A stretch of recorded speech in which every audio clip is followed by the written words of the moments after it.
Tun GTR Utama. Ada apa Tuan Hamba panggil hamba kemari? Mau apa sebenarnya? Ada apa ya?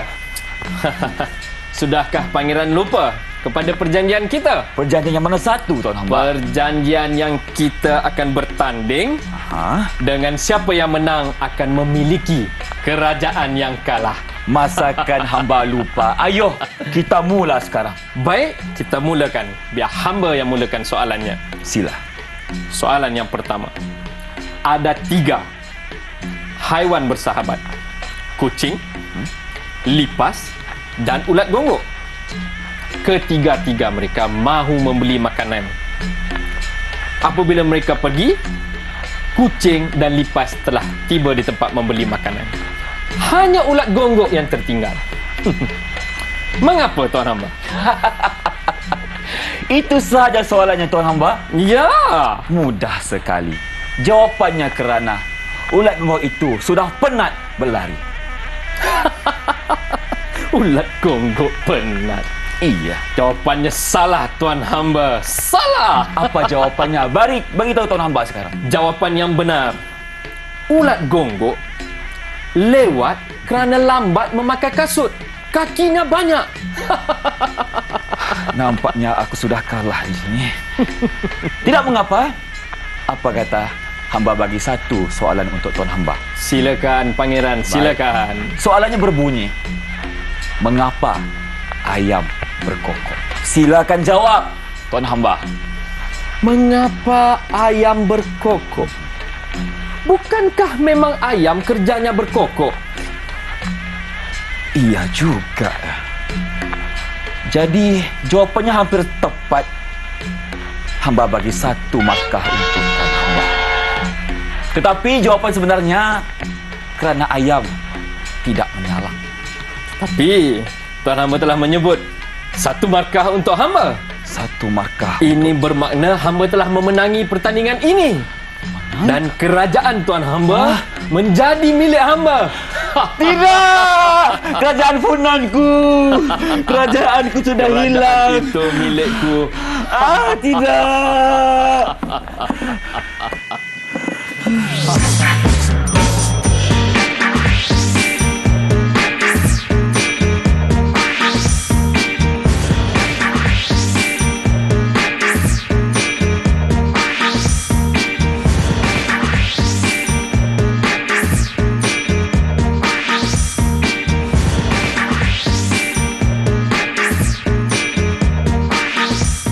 Assalamualaikum, salam sejahtera kepada semua yang sedang menyaksikan Didik TV KPM bersama saya hos anda Irfan Syahmi. Apa khabar Tuan Hamba di luar sana? Saya mendoakan agar Tuan Hamba berada dalam keadaan yang baik-baik belaka. Baiklah, hari ini kita dalam mata pelajaran sejarah untuk tingkatan 2 dalam slot menengah rendah bersama gerangan guru kita yang mana satu hari ini, tentunya bersama dengan Cikgu Muhammad Ridwan bin Abdullah Sani. Assalamualaikum Cikgu, apa khabar? Waalaikumsalam, kabar baik Pangeran Irfan. Ini dia Tun GTR utama kita. Jadi Cikgu, apa kata kita kenalkan diri Cikgu ada penonton di rumah, silakan. Baik, bersama saya Cikgu Muhammad Ridwan bin Abdullah Sani daripada Sekolah Menengah Agama Datuk Kelana Petra Makmur Negeri Sembilan, atau lebih dikenali dengan panggilan Cikgu GTR. Cikgu GTR. Dan tentunya Cikgu ada bawa 2 anak muridnya bersama kita hari ini. Jom kita kenalkan siapakah mereka. Silakan Cikgu. Mesti tak boleh tinggal. Baik, bersama kita pagi ini bersama kita adalah 2 pelajar saya berada di atas talian. Yang pertama saya perkenalkan adik Iris Arisa daripada Sekolah Menengah Agama Datuk Kelana Petra Makmur, dan adik kita yang kedua adik Anur Naurah juga dari Sekolah Menengah Agama Datuk Kelana Petra Makmur. Okey, ini dia 2 bunga yang bersama kami di studio hari ini, dan tentunya juga ramai lagi penonton yang menyaksikan kita. Jadi apa kata kita mulakan dengan segmen yang pertama. Silakan Cikgu. Baik, terima kasih Pangeran Irfan. Baik, hari ini kita bersama untuk mempelajari sejarah tingkatan 2, dan tajuk yang akan kita belajar ni merupakan sukatan kandungan yang paling awal untuk tingkatan 2, iaitu Kerajaan Alam Melayu. Jadi sebelum kita pergi kepada lebih dalam Kerajaan Alam Melayu ni, kita mesti berkenalan. Orang kata tak kenal maka tak cinta. Ya. Jadi kita tengok. Jadi di dalam tajuk Kerajaan alam Melayu ni kita akan belajar berkenaan dengan konsep alam Melayu, kewujudan kerajaan alam Melayu, kerajaan alam Melayu yang masyhur dan kerajaan di alam Melayu yang sezaman dengan kerajaan yang luar dan hubungan-hubungan mereka dengan kerajaan yang luar tersebut.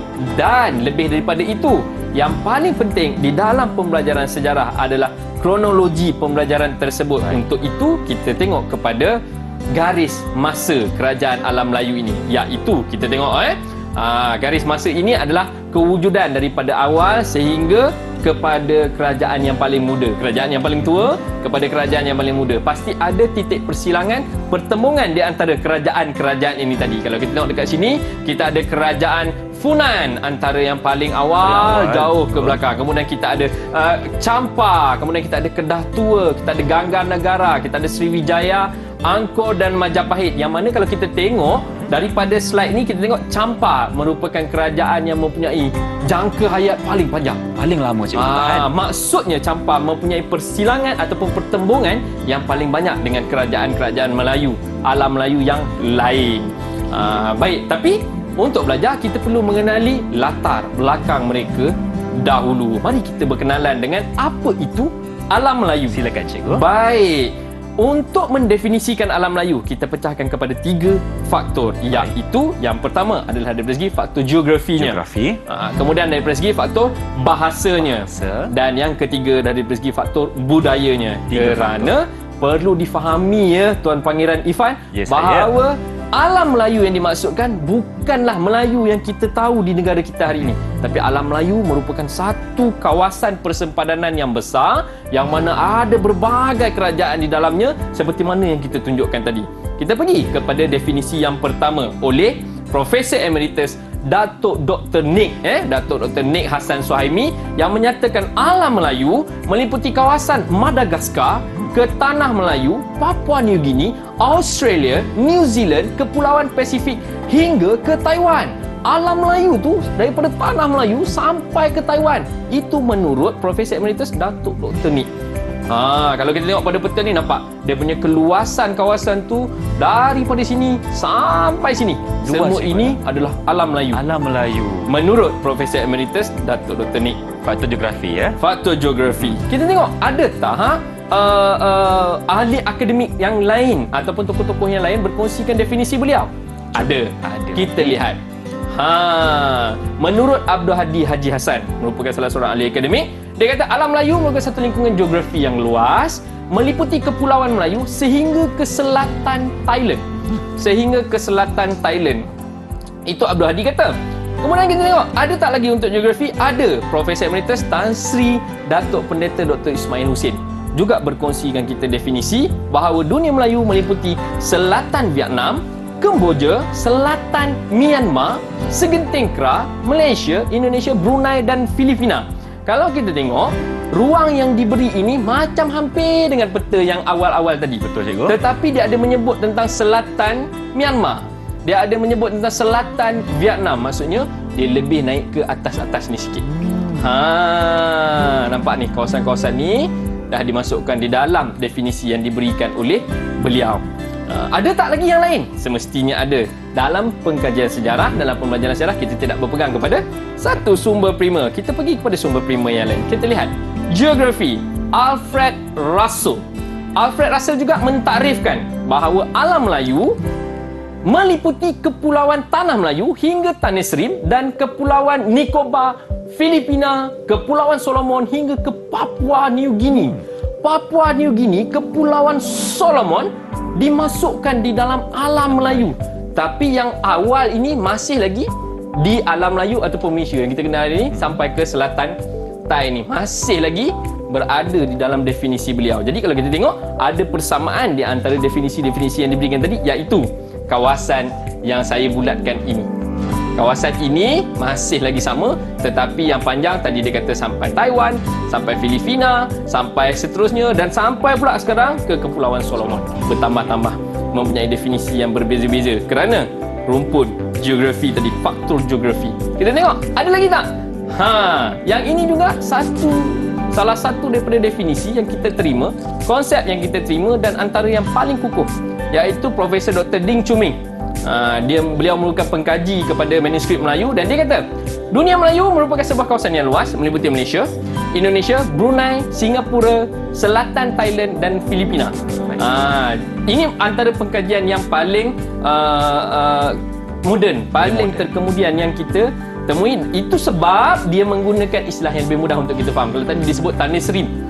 Tanisrim tu di mana kedudukannya? Mungkin murid-murid yang sedang menonton tak tahu di mana, tak pasti di mana kalau bukan ditunjukkan dalam peta. Tapi apabila disebutkan Malaysia, Indonesia, Brunei, Filipina, ini merupakan kerajaan-kerajaan ataupun negara-negara yang wujud hari yang ini. terbentuk secara moden sih. Ya, jadi kita mungkin kalau buka di Google Map boleh jumpa dekat situ. Seterusnya, tadi daripada aspek geografi. Geografi maksudnya daripada segi aspek fizikalnya. Fizikalnya, keadaannya, kedudukannya dan persamaan daripada segi mungkin iklim dan sebagainya. Kita lihat daripada aspek yang kedua, iaitu bahasa. Kalau kita tengok daripada aspek bahasa, kita tengok apa yang diberikan dekat sini. Bahasa serumpun mempunyai berkaitan dengan bahasa etnik pribumi. Persamaan ini boleh dikenal pasti melalui kata-kata tertentu. Sifat bahasa Melayu yang sederhana dan mudah dipelajari membolehkan bahasa ini diterima di alam Melayu. Siapa yang berkata ni? Sultan Takdir Ali Shah Bana. Dia kata kan. Kalau kita tengok Pangeran Ifan hari ni, contoh kalau kita pergi ke Kemboja contohnya. Kemboja Kalau kita pergi ke Kemboja, kita lebih mudah nak order teh tarik kat sana. Kalau kita pergi ke Kemboja, kita kata nak teh tarik sah, dia tahu. Dia tahu bahawa kita order teh tarik. Kita tak perlu nak gunakan pulti, no. Tak payah. perlu. Nak order teh tarik sebut pulti, tak perlu. Sebut teh tarik, dia faham. Dan kalau kita tengok tadi sampai ke Taiwan, dan kalau ada juga beberapa aspek bahasa yang lain, kalau kita tengok sampai ke Jepun, perkataan cawan. Okey tu. Cawan adalah sama. Cawan di dalam bahasa Jepun, di Jepun guna cawan tu sama dengan maksud cawan di dalam bahasa Melayu. Cawan tu lah. Yang tu ada tangkai kat tepi tu dan mereka tahu. Itu tengok daripada aspek bahasa. Orang Melayu juga gemar belayar mengembangkan lagi bahasa Melayu ke alam Melayu. Nampak? Bahasa Melayu ke alam Melayu. Orang Melayu ni maksudkan itu orang daripada tanah Melayu tadi. Kemudian dia belayar ke seluruh alam Melayu tadi. Okey, dia bawa bahasa Melayu tu untuk mereka guna. Jadi di situlah terdapat persamaan dari aspek bahasanya. Okey. Kemudian selepas bahasa, maka kita akan pergi kepada budaya. Jadi kalau kita tengok, kalau kita merujuk kepada definisi geografi awal tadi, kita merujuk kepada definisi konsep yang diberikan dalam bahasa tadi, terdapat persamaan. Jadi apabila terdapat persamaan bahasa dan geografi ni, maka akan terdapat persamaan budaya. Dan inilah yang memberikan definisi yang ada definisinya tadi kecil, alam Melayu tu ada definisinya ruangnya luas, besar. Okey, jadi kita tengok. Dia kata penduduk alam Melayu mempunyai budaya serumpun yang merangkumi bahasa dan tulisan, persuratan, struktur sosial, kesenian, kepercayaan dan adat. Kalau kita tengok contohnya, mungkin main kita tengok di pantai timur negara kita. Di sekitar, di negara sekitar, mungkin di Thailand, di Vietnam, di Kemboja, mereka juga ada permainan yang seperti wow. Tapi mungkin wow-nya bukan wow bulan seperti yang ada di negara kita. Tetapi dalam bentuk layang-layang yang mungkin lebih kepada struktur budaya di negara mereka. Baik, kita tengok. Jadi kita dah pergi kepada ketiga-tiga tersebut tadi, iaitu geografi, kita dah pergi kepada bahasa dan budaya. Sekarang saya nak uji siapa, cikgu? Murid di atas talian. Baik. Adakah mereka peka dengan apa yang saya kongsikan tadi? Baik, saya nak tanya soalan yang pertama. Silakan, cikgu. Siapa kita nak tanya ya? Kita cuba tanya dengan Anor lah. Kita tanya dengan Anor. Baik Anor, berikan saya satu definisi alam Melayu dari aspek geografi. Silakan. Menurut Abdul Hadi Haji Hassan, iaitu ahli akademik, alam Melayu merupakan lingkungan geografi yang luas meliputi kepulauan Melayu sehingga selatan Thailand. Menurut siapa tadi? Abdul Hadi Haji Hassan, iaitu ahli akademik. Abdul Hadi Haji Hassan. Bagus. Mendengar dengan baik dan mungkin Anor mencatat apa yang saya sampaikan tadi, dan murid-murid di rumah jangan lupa catat sama supaya ini menjadi rujukan di masa hadapan. Jawapan Anor Tepat. Betul. Tahniah Baiklah. Hana. Okey. Ah. Jadi cikgu, kita nak bagi bintang ke kepada Hana? Mesti setiap yang berusaha pasti akan berjaya dan kita mesti bagi ganjaran. Saya bagi 2 bintang Dua untuk bintang. Anor. Okey, baiklah. Abang Irfan akan lukis di sini dulu. 2 Ana bintang lukis, untuk 2 Naura. bintang untuk Anor. Okey. 1 bintang.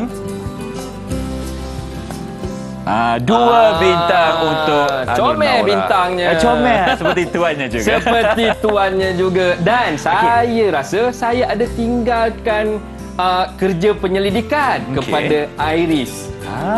Saya rasa saya ada minta Iris untuk cari satu maklumat untuk dikongsikan dengan kita. Baik. Baik Iris, bersedia untuk kongsi maklumat yang saya minta kamu carikan?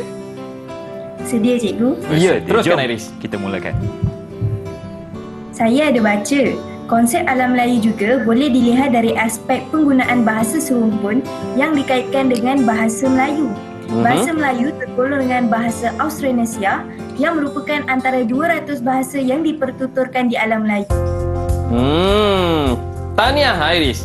Yang saya tinggalkan adalah untuk cari bahasa Austronesia. Istilah Bahasa Austronesia tu ada 200 jenis bahasa yang digunakan sebagai pertuturan dalam alam Melayu. Tahniah Iris, berjaya menyelesaikan tugasan. Dan bukan senang nak dapat maklumat tu Pangeran. Jadi, berapa bintang untuk saudari Arisa, cikgu? Setaraf dengan murid sekelasnya Naura, kita bagi dia 2 bintang. 2 bintang untuk Arisa kerana berjaya membuat pendidikan dengan baik. Betul. Okey. Baik, Ifan lukis dulu 2 Semakin comel bintang. Nampak? 2 bintang untuk Arisa dan juga 2 bintang untuk Naura. Terima kasih cikgu atas segmen yang pertama ini. Apa kata sekarang kita berhenti berehat dulu. Jumpa anda lagi selepas ini di dalam Didik TV KPM. Jangan ke mana-mana.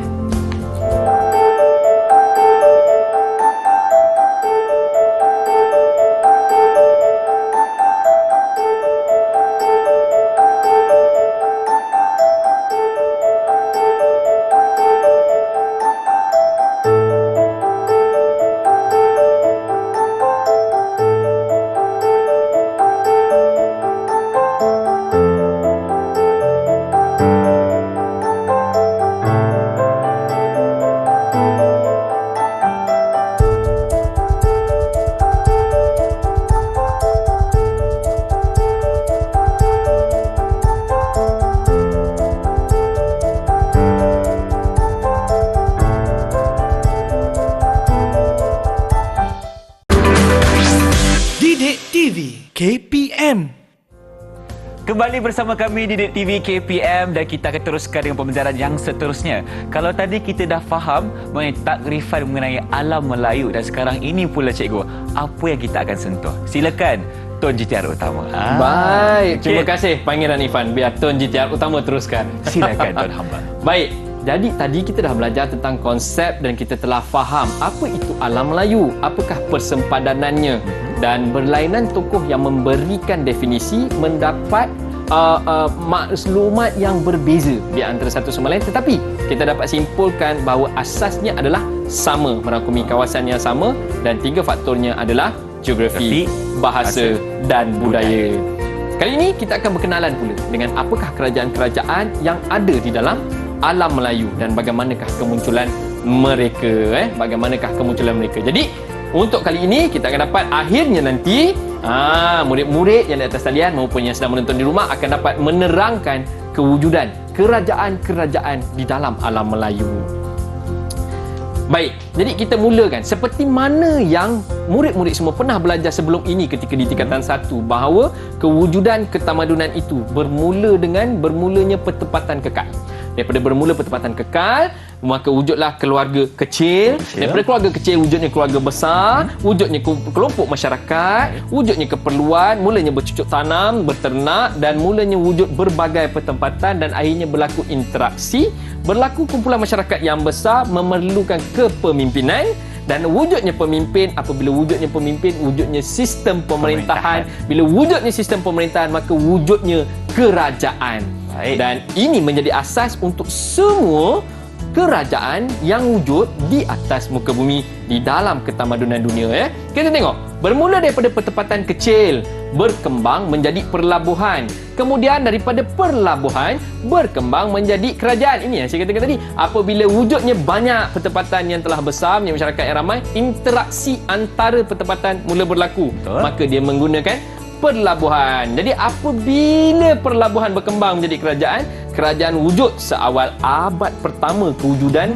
manusia lagi dan alam Melayu dalam perbincangan kita hari ini. Maka wujudlah kerajaan-kerajaan seperti Funan, seperti Champa, Sriwijaya, Angkor, Majapahit, Kedah Tua dan Gangga Negara. Dan ini adalah kerajaan-kerajaan yang besar. Kita tidak menafikan wujudnya kerajaan-kerajaan lain yang kecil-kecil.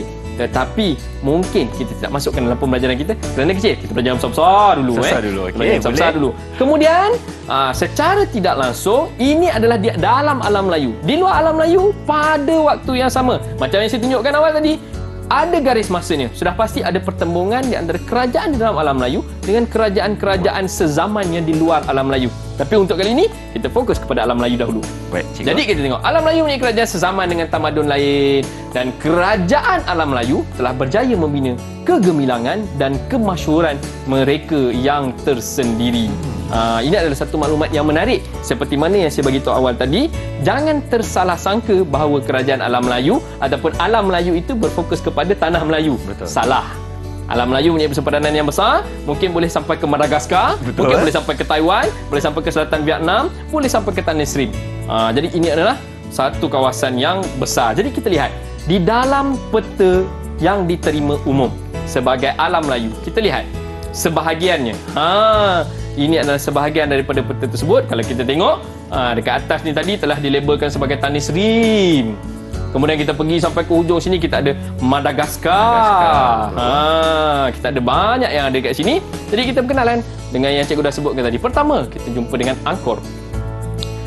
Angkor kedudukannya di mana? Lokasinya di lembah Sungai Mekong dan masa kewujudan dia adalah pada abad ke-9 hingga 16. 9 hingga ke-16. Kemudian kita juga ada Kedah Tua, yang mana lokasinya adalah Sungai Mas dan Sungai Bujang, dan masa kewujudan dia adalah antara abad ke-5 hingga abad ke-11. Dan kita juga ada Gangga Negara. Gangga Negara. Gangga Negara juga di pantai barat bahagian tengah tanah Melayu. Pantai barat bahagian tengah tanah Melayu. Masa dia antara abad ke-6 hingga ke-11. Macam lebih kurang je dengan Kedah Tua tadi. Betul, kan? cikgu. 5-11, 6-11. Dan kita juga ada Sriwijaya. Kita juga ada Sriwijaya, iaitu lokasinya di lembah Sungai Musi, Sumatera pada abad 7 hingga 11. Macam dekat-dekat je, 5, 6, 7. Betul. Dan hujungnya sama, 11. Ada pertembungan di situ. Sudah pasti ada pertembungan, mereka wujud bersama-sama. Mungkin saya cakap Pangeran Irfan, mungkin ada hubungan diplomatik di antara mereka ketika itu. Mungkin.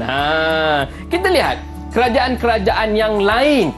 Okay, kita tengok kerajaan Champa yang di luar sikit daripada persempadanan yang kita bincangkan tadi, iaitu di sini je kita cerita tadi kan.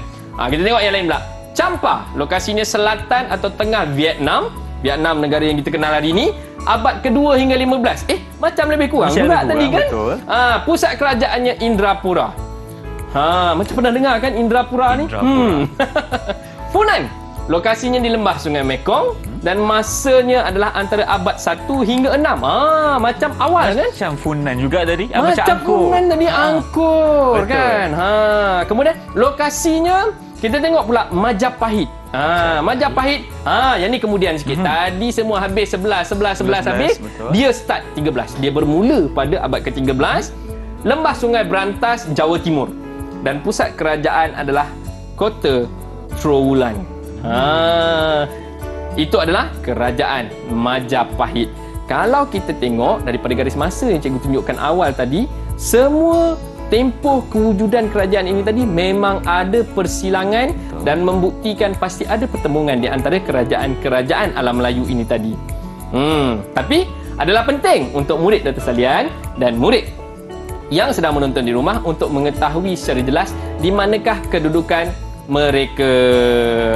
Kenapa nak tahu? Sebab barulah kita boleh membuat analisis berlaku tak pertembungan. Kalau tiba-tiba kita kata Champa ada pertembungan dengan Kedah Tua, Adakah masuk di akal Betul. bahawa pertemuan itu berlaku? Macam jauh je. Mana lebih logik kalau kita tengok antara Kedah Tua dengan Ganggar Negara? Kita kena ikut garis masanya, cikgu. Kita kena tengok garis masa dan kedudukan geografinya. Betul. Mari kita uji murid-murid di atas talian. Adakah mereka tahu kedudukan-kedudukan ini? Baik.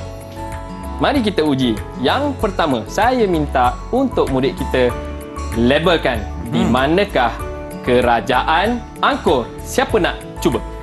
Silakan anak murid cikgu, Arisa ataupun Naura. Ya, Okey, Arisa. Arisa. Labelkan kerajaan Angkor, Arisa. Kerajaan Angkor berada di nombor 8. Nombor 8. Bagi Nombor korang tolong 8. gerakkan. Okey, nombor 8 di sini ya. Nombor 8. Anda pasti dengan jawapan anda? Dah kunci jawapan tu? Macam mana dia? Pasti? Dan pasti, cikgu. Pasti, cikgu. Pasti ya. Cakap, Ya. saya kunci jawapan saya, cikgu kata.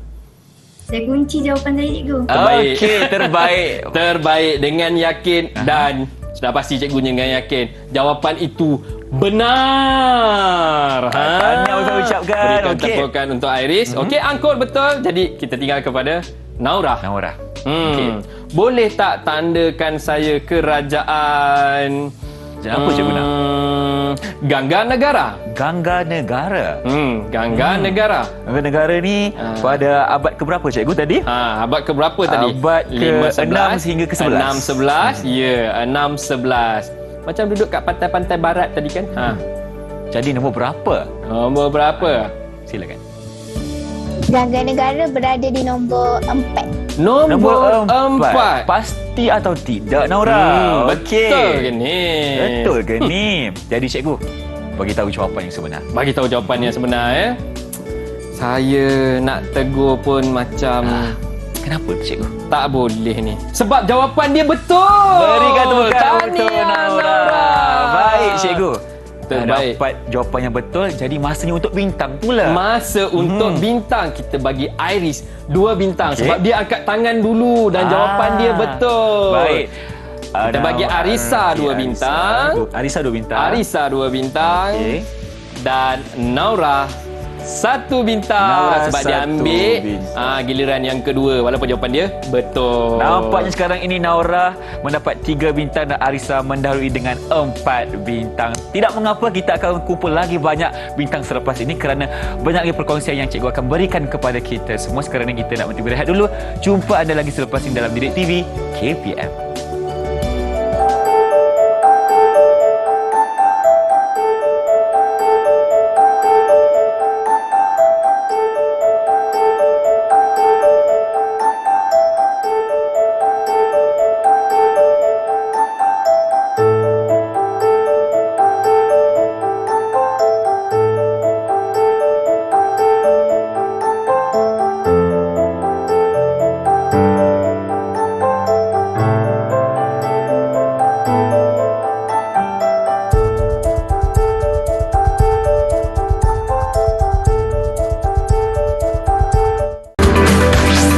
Didik TV KPM.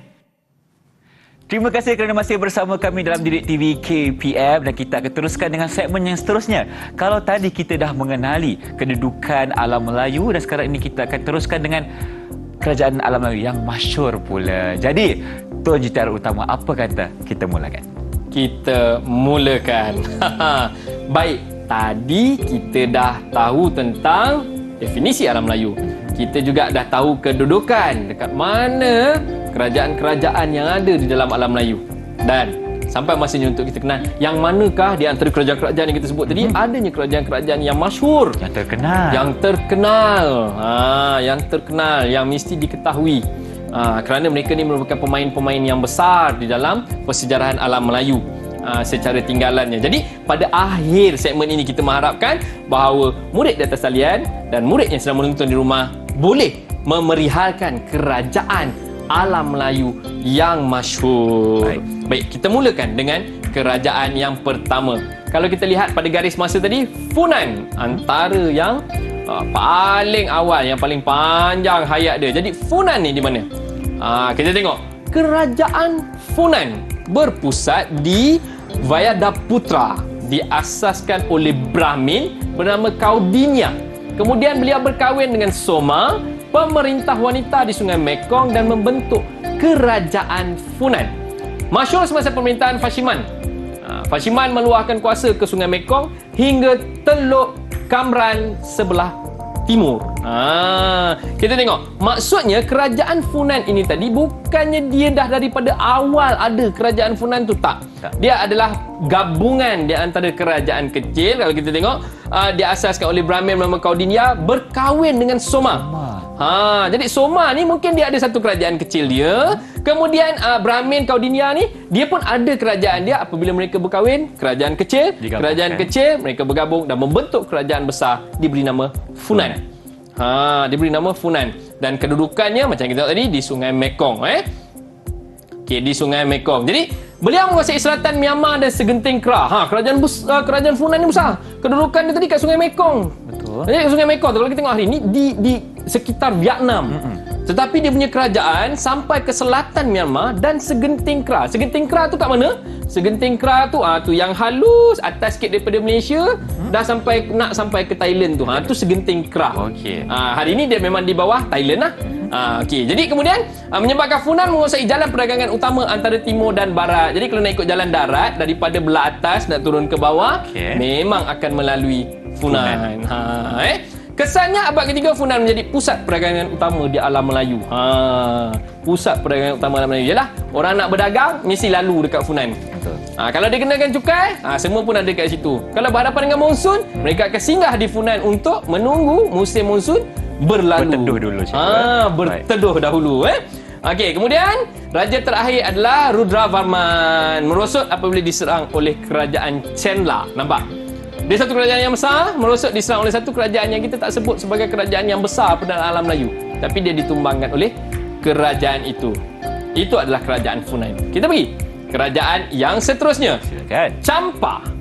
Ini adalah kerajaan Champa. Kerajaan Champa kita tengok berpusat di Indrapura. Sekali lagi macam selalu dengar. Tadi Vidayapura, ni Indrapura. Ini yang dikatakan persamaan dari aspek bahasa dan budaya. Kita lihat. Diasaskan oleh Chulen pada 192 Masihi, sering berhadapan dengan serangan Dai Viet. Serangan Dai Viet. Chulen berjaya membebaskan Champa dari pengaruh Cina. So, kawasan Champa ini tadi asalnya dikuasai oleh dinasti-dinasti Cina. Jadi, masyhur semasa pemerintahan Cebonga. Kemudian Cebonga berjaya mengatasi serangan. Berjaya mengatasi serangan dari Dai Viet. Tengok membebaskan Champa dari pengaruh Cina. Dia di bawah dinasti Cina. Kemudian masyhur semasa pemerintahan Cebonga. Cebonga berjaya mengatasi serangan Dai Viet. Dan nampak dekat atas tadi, ketika di bawah pemerintahan Chulen, sering berhadapan dengan serangan daripada Dai Viet. Jadi Cebonga berjaya membebaskan daripada Dai Viet. Beliau meluaskan kuasa ke wilayah Dai Viet. Jadi dia dah berjaya mengatasi Dai Viet. Kuasai Dai Viet hingga ke lembah Sungai Merah. Serangan ke wilayah Dai Viet berjaya membunuh Raja Tran Dutong. Kemudian kesannya pemerintahan beliau diiktiraf oleh dinasti Ming. Nampak? Kalau tadi dia dah bebaskan daripada kerajaan Cina tadi, sekarang dia diiktiraf sebagai satu kerajaan di dalam alam Melayu oleh dinasti yang wujud di Cina. Walau bagaimanapun, apabila berlakunya kemunculan dan berlakunya kemuncak, sudah pasti ada kejatuhannya. Jadi merosot apabila Raja Indravarman meninggal dunia pada tahun 1441, Dai Viet melancarkan serangan dan Champa ditawan pada 1471. Nampak? Tadi Cebonga bebaskan daripada Dai Viet. Betul. Bila Indravarman dah meninggal, dia kuasai semula Champa. Dai Viet datang kembali untuk menakluki kerajaan Champa. Ya, betul. Menakluki. Seterusnya, kerajaan Sriwijaya. Ini pun antara kerajaan yang besar. Dia berpusat di Palembang. Palembang kat mana? Palembang di Indonesia. Indonesia hari ni Okey, jadi diasaskan oleh Dapunta Yang Sri. Duduk dekat Indonesia tu. Nama tiba-tiba ada pula Dapunta Yang. Dah macam Korea. Macam Korea pun ada. Dah macam Korea. Okey. Tapi nama penuh dia kena sebut penuh lah. Dapunta Yang Sri Jayanasa pada 683 Masihi. Beliau mengukuhkan kedudukan dengan menakluk kawasan sekitarnya seperti Bangka dan Taruma. Masyhur semasa pemerintahan Sanggra Madana Jaya. Kena sebut betul-betul. Nama orang, jangan buat main. Betul. Pada abad ke-8, beliau berjaya menakluk Sumatera, selatan Myanmar, tanah Melayu dan segenting Kra. Ada lagi tak? Ada Sriwijaya. Kesannya Sriwijaya menguasai jalan laut antarabangsa iaitu Selat Melaka. Kita sebelum ni kita tahu Selat Melaka dikuasai oleh Melaka. Tak, itu dah kemudian. Sebelum itu Sriwijaya kuasai. Jadi Selat Melaka ni milik Sriwijaya ketika itu. Selat Melaka dan Selat Sunda menjadikan Sriwijaya kuasa perdagangan utama di alam Melayu. Kalau kita tengok kerajaan yang sebelum dia tadi menguasai laluan darat untuk sampai ke sebelah sini kerana kena lalu segenting kera tu, tapi untuk laluan lautnya, laluan airnya, Sriwijaya yang kuasai Selat Melaka. Ia juga menjadi pusat pengajian agama Buddha. Itu sebab kalau kita tengok di Indonesia ni masih ada banyaknya candi. Betul.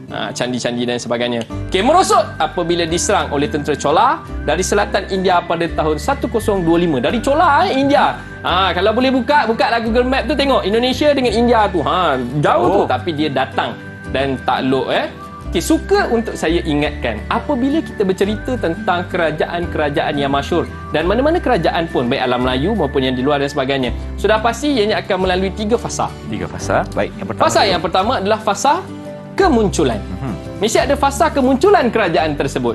Apabila ada kemunculan, sudah pasti dia akan ada kemuncak. Kemuncak. Yang itu yang sedang kita cerita sekarang, yang masyhur.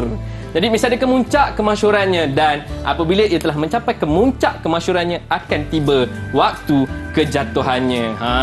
Begitulah kitaran dia daripada satu kerajaan ke satu kerajaan yang lain. Baik, itu Sriwijaya yang akhirnya ditumbangkan oleh tentera Chola dari selatan India pada 1025. Cuba kita lihat kerajaan yang lain. Kerajaan Angkor. Okey, kalau kita tengok kerajaan Angkor, berpusat di Hari Haralaya. Hari Haralaya. Sebut betul-betul. Hari Haralaya diasaskan oleh Jayavarman II dari Chenla. Dari Chenla. Beliau menyatukan wilayah di Sungai Mekong, masyhur semasa pemerintahan Suryavarman II dengan meluaskan kuasa Empayar Angkor dari sekitar lembah Sungai Mekong ke selatan Myanmar. Macam kita pernah sebut Sungai Mekong ni tadi kan? Pernah tadi. Nampak tak? Maksudnya Sungai Mekong ni adakah dia berada, kedua-dua kerajaan Angkor dan Champa ni tadi berada di tempat yang sama? Tak, tidak. Sungai Mekong tu panjang. Mungkin di bahagian yang berlainan. Nampak? Itu sebab dia kata Sungai Mekong hingga ke selatan Myanmar, bawa ke bawah. Kemudian apa lagi? Beliau berjaya menghalang ancaman dari Champa dan Dai Viet. Tadi kita ada sebut Dai Viet juga mengganggu Champa. Champa berjaya bebas daripada Dai Viet. Dai Viet tak dapat kacau Champa, dia pergi kacau Angkor pula. Maksudnya dia tak berputus asa. Nampak. Sedangkan Dai Viet tadi bukanlah kerajaan yang kita klasifikasikan sebagai kerajaan yang besar, tetapi dia mampu menggugat kerajaan yang masyhur dalam alam Melayu. Beliau juga mewujudkan jalinan perdagangan dengan pedagang tempatan dan pedagang luar. Usaha beliau diteruskan oleh Jayavarman VII yang meluaskan kuasa hingga ke sepadan Annam. Ke sepadan Annam. Beliau membina Angkor Thom pada 102 dan 102 buah hospital merosot apabila Jayavarman VII mati dan diserang oleh Siam pada tahun 1594. Itu kerajaan yang telah wujud. Masih ada lagi? Ada. Jangan kita tinggalkan. Kita masih ada kerajaan Majapahit. Ada kerajaan Majapahit berpusat di kota Trowulan, diasaskan oleh Raden Wijaya dengan bantuan tentera Mongol pada tahun 1294. Nampak tak? Dah mula sebut Mongol. Mongol bukan dalam alam Melayu, tapi ada kaitan dengan kerajaan alam Melayu. Masyhur bermula dengan pelantikan Patih Gajah Mada. Selalu kita dengar Patih Gajah Mada sebagai Perdana Menteri oleh pemerintah Tribuana Tunggadewi. Beliau berjaya mengembalikan keamanan dan keselamatan Majapahit. Jadi beliau mula meluaskan kuasa ke timur Pulau Jawa, pesisir timur Sumatera, utara Sulawesi dan Kepulauan Maluku, menjadi pusat perdagangan pada abad ke-14. Dan sudah pasti kemerosotannya apabila kematian Patih Gajah Mada. Seterusnya, yang ini yang paling dekat dengan kita, Kerajaan Kedah Tua. Kerajaan Kedah Tua. Okey, sumber Cina menamakan sebagai Cecah, sumber India Kataha dan Arab Kalabah. Masyhur dengan kepesatan kegiatan perdagangan di Lembah Bujang, melibatkan pedagang timur dan barat dikuasai oleh Sriwijaya. Saya percaya saya ada tinggalkan tugasan pada murid kita di atas talian berkaitan dengan Kedah Tua. Siapa yang saya tinggalkan tugasan tu? Siapa nak kongsi dengan saya tentang tugasan yang saya berikan? Siapa nak kongsi? Iris? Silakan Arisa kongsi kepada kita. Saya ada baca antara kerajaan alam yang masyhur adalah Funan, Champa, Sriwijaya, Angkor, Majapahit, Kedah Tua dan Gangga Negara. Kemasyhuran kerajaan ini dapat dilihat dalam aspek pemerintahan, ekonomi, agama dan kemunculan pelabuhan. Masyhur dalam aspek pelabuhan dan Pelabuhan, ekonomi dan pemerintahan. Juga agama. Pelabuhan, ekonomi dan pemerintahan, dan ini termasuk dengan kerajaan Kedah Tua yang baru kita sebut sebentar tadi, dan berjiran dengan Kedah Tua sudah semestinya kerajaan Gangga Negara yang kita tanda tadi. Betul. Kan dia sebelah je. Okey, jadi kerajaan Gangga Negara berpusat di Pangkalan. Bukan berpusat Pengkalan ya, berpusat di Pangkalan, muncul pada abad ke-6 tetapi berfungsi sebagai pusat pelabuhan sejak abad ke-5. Diasaskan oleh Raja Ganji Sarjuna. Pendapat lain menyatakan ia diasaskan oleh Raja Khmer dari Kemboja. Jadi masyhur pada abad ke-9, dia dah muncul, dia masyhur abad ke-9. Abad ke-5 mula dikunjungi oleh pedagang luar, kewujudan pelabuhannya dan berjaya mempertahankan kedaulatan juga mula lemah apabila diserang oleh kerajaan Chola. Jadi itu tadi beberapa kerajaan yang masyhur yang menguasai alam Melayu ketika kewujudan mereka, Pangeran Irfan. Itu dia. Terima kasih banyak-banyak kepada Tun GTR Utama atas segala perkongsian mengenai kerajaan yang terdapat di dalam alam Melayu. Dan mungkin Irfan boleh kongsikan di sini ada 3 fasa yang setiap kerajaan akan lalui. Yang pertama ada fasa kemunculan, dan kemudian akan pergi ke fasa kemuncak, dan yang terakhir akan melalui fasa kejatuhan. Jadi ingat semua itu. Dan sekarang ni kita nak berhenti dulu berehat. Kita jumpa anda lagi selepas ini dalam Direct TV KPM.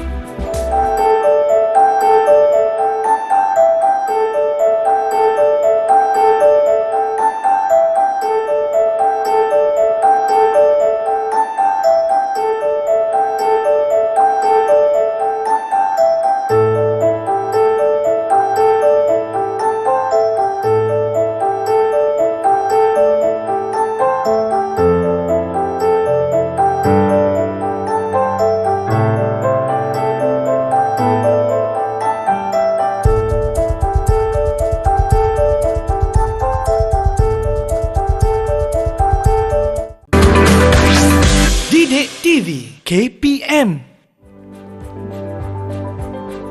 Bertemu kembali kita dalam Didik TV KPM untuk mata pelajaran sejarah tingkatan 2 bersama Cikgu GTR kita hari ini. Dan kita akan teruskan pula dengan subtopik yang mana satu, Cikgu? Subtopik yang seterusnya, tadi kita dah tengok kepada yang masyhur, sekarang kita nak tengok hubungan kerajaan alam Melayu dengan kerajaan luar alam Melayu. Baik. Yang sezaman. Jadi tadi kita lihat di dalam garis masa bahawa ada kerajaan lain yang wujud di dalam tempoh kewujudan kerajaan-kerajaan di alam Melayu. Betul. Dan kalau kita tengok ketika kita menyebut tentang Sriwijaya tadi, kita ada menyebut tentang kerajaan oleh sebelah China, sebelah menghala ke utara tu yang negara yang sejuk-sejuk, tapi bukan dalam alam Melayu. Jadi telah ada hubungan dengan kerajaan luar yang sezaman. Jadi kita nak tengok bagaimana menghubung kaitkan kerajaan alam Melayu dengan kerajaan-kerajaan luar yang sezaman. Okey.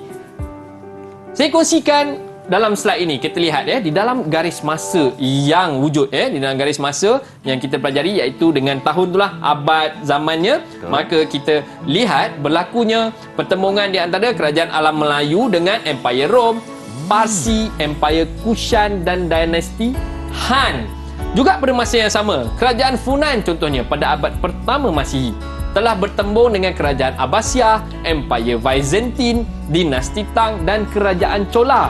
Yang mana kita tahu tadi ada beberapa kerajaan di dalam alam Melayu dijatuhkan oleh kerajaan Chola. Itu bermaksud ada pertembungan di dalam garis masa mereka.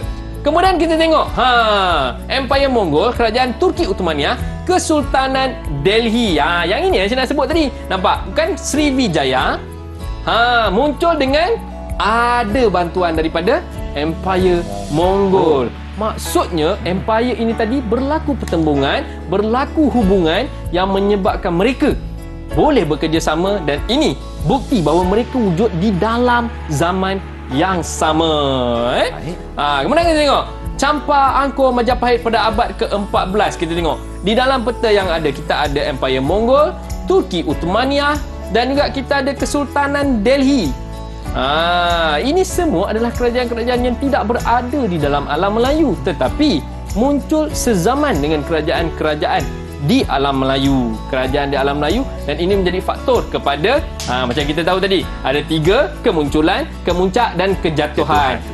Persilangan ini menjadi penyebab utama pada kemuncak kerajaan alam Melayu tadi, dan juga menjadi faktor utama kepada kemunculannya juga memainkan peranan sebagai faktor kejatuhan kerajaan-kerajaan di alam Melayu. Kalau kita ada empire yang dijatuhkan oleh Chola, ada kerajaan yang wujud disebabkan oleh Empire Mongol. Jadi kalau kita lihat faktor-faktor kepada kerajaan alam Melayu dan kerajaan luar yang sezaman, faktor kepada pertembungan mereka, kita lihat yang pertama adalah kedudukan strategik di laluan perdagangan timur dan barat. Ini tadi kita lihat ada kerajaan yang menguasai jalan darat antara timur dan barat, dan ada kerajaan seperti Majapahit yang menguasai Selat Melaka, yang merupakan laluan utama antara timur dan barat. Kemudian kita tengok kekayaan hasil bumi menarik minat kerajaan luar yang sezaman campur tangan ataupun menjalinkan hubungan dengan kerajaan alam Melayu, dan sikap keterbukaan pemimpin alam Melayu yang menyebabkan berlakunya jalinan hubungan.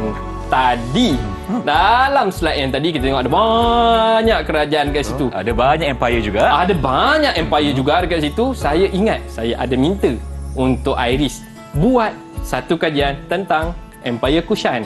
Mari kita dengar perkongsian daripada Iris. Dia dah banyak bintang tu, dia nak bagi banyak bintang lagi ke atau macam mana? Silakan Iris. Baik cikgu, terima kasih. Dari maklumat yang telah saya cari, Empire Kushan muncul pada abad pertama. Ia terletak di India Utara, dan empire ini telah dicipta oleh Puak Kushan dari Yuezhi, penduduk dari Xinjiang, moden China. Dekat mana tadi kedudukan dia tadi? Berada di India Utara. India Utara. Dan lepas tu ujung-ujung tadi mana? Kat China tadi mana? Dari Yuezhi, penduduk dari Xinjiang, moden China. Xinjiang, moden China. Nampak Xinjiang moden China. Kedudukan dia dekat India Utara. India. Nampak.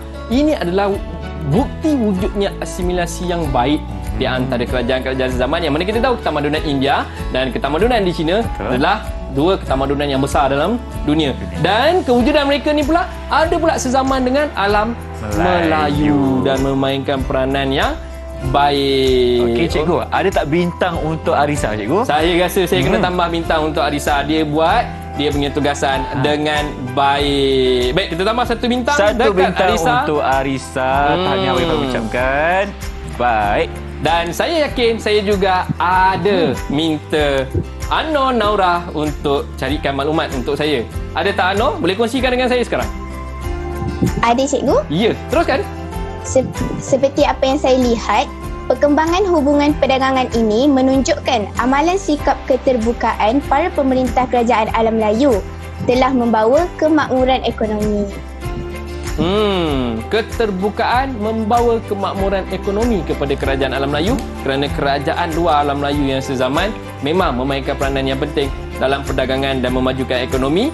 Baik, maklumat itu benar. Saya rasa saya kena bagi bintang juga. Berapa, untuk Anor. Kita bagi dia 2 bintang, untuk Anor Naura. Tahniah Anor.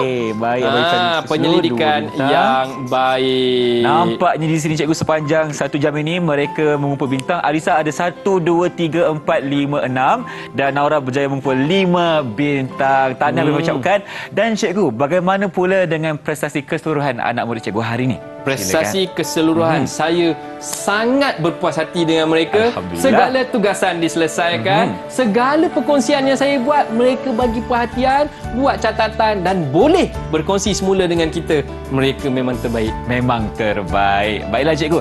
Dan bagaimana juga untuk rakan-rakan di rumah mendapatkan latihan pengukuhan di mana? Ya, untuk murid-murid yang sedang menonton kita ni, kalau nak dapatkan maklumat dan slide yang cikgu kongsikan hari ini, boleh pergi ke portal Sumberku KPM untuk dapatkan maklumat. Boleh dapatkan slide yang cikgu gunakan hari ini, boleh dapatkan latihan tambahan juga. Dan boleh lihat mungkin video-video yang lain berkaitan dengan tajuk kita pada hari ini. Semua ada dimuatkan di portal tersebut. Baik, berdasarkan topik kita hari ini, Alam Melayu, cikgu, mungkin cikgu boleh berikan sedikit rumusan akhir mengenai pelajaran kita hari ini. Silakan.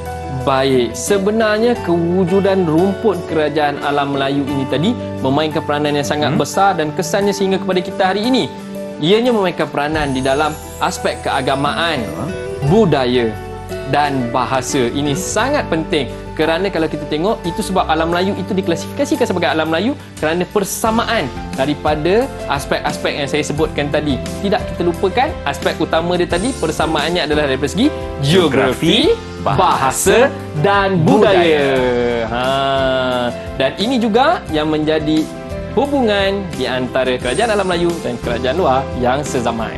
Baik, cikgu, terima kasih tuan hamba kita, Tun GTR Utama, atas segala perkongsian yang diberikan hari ini. Yang paling penting sebagai seorang anak murid dan juga sebagai seorang warga Malaysia, kita harus menghayati sejarah negara agar kita dapat mengetahui jati diri kita sendiri, cikgu, ya.